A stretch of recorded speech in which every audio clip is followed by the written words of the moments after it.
start by removing this cover here on the door handle, just using a little pick. You can use a screwdriver, whatever you have. And next, with a T30, remove this bolt. Set that aside.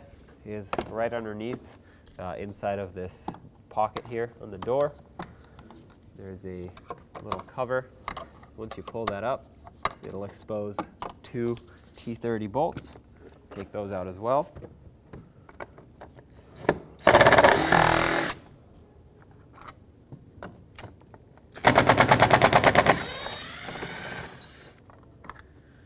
Okay, there's a little push clip here. Push in on the center and then pop the outer piece out. That's unlocked now. Let's pull this up. You can flip it over and disconnect it.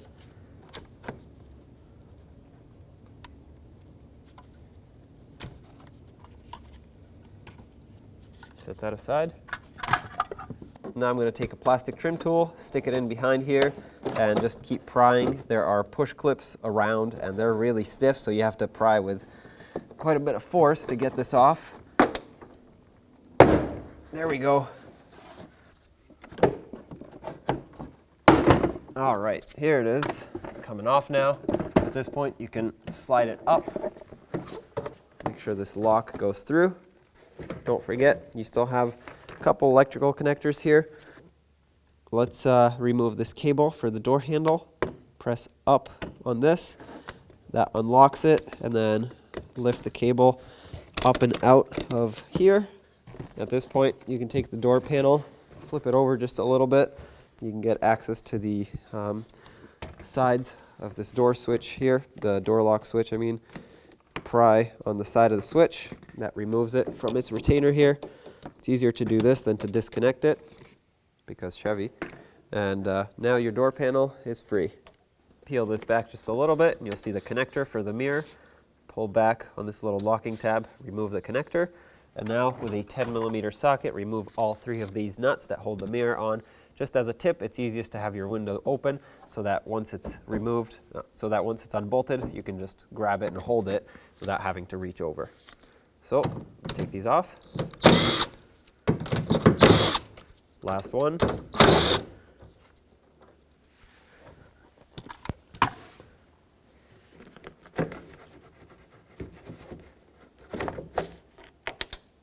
There we go. Get the wire and feed that through. Make sure it doesn't get caught in there and get pinched or anything.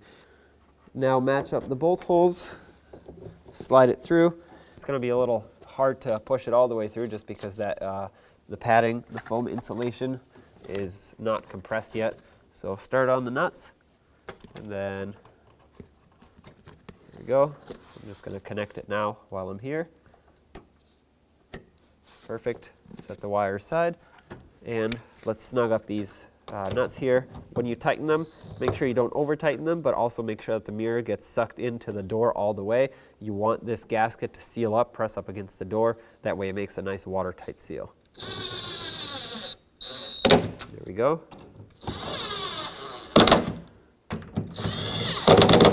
Okay, let's go back and check it.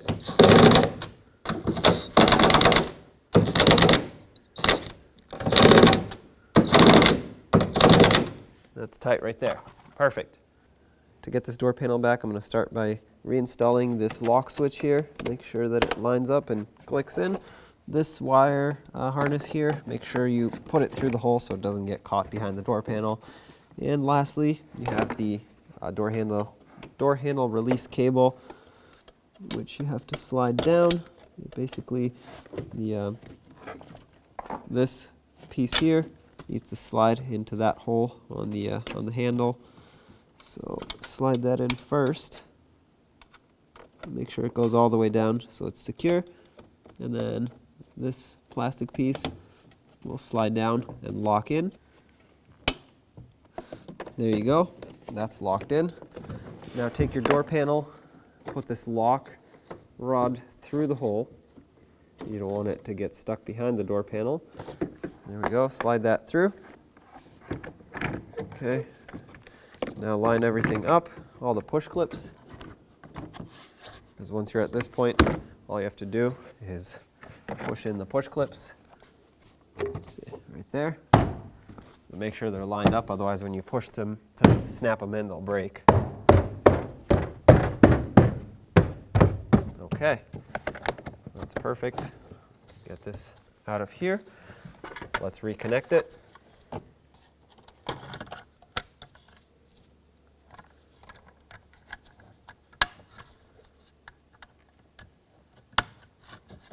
Set this back in place.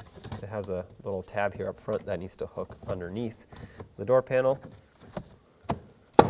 Press that down. Let's get the 2 Torx screws in. Start in the 2 T30 Torx bolts. 1,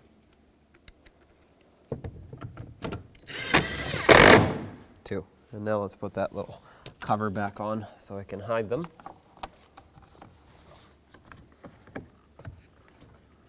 Okay, that's good. Let's move up to this bolt over here. Start it in, snug it up. This also had a little cover here that you have to put back. Okay, snap that into place. For this push clip, before you put it back, you actually want to push the center out a little bit. That way it can fit in, and then to lock it in, you press it flush. There you go.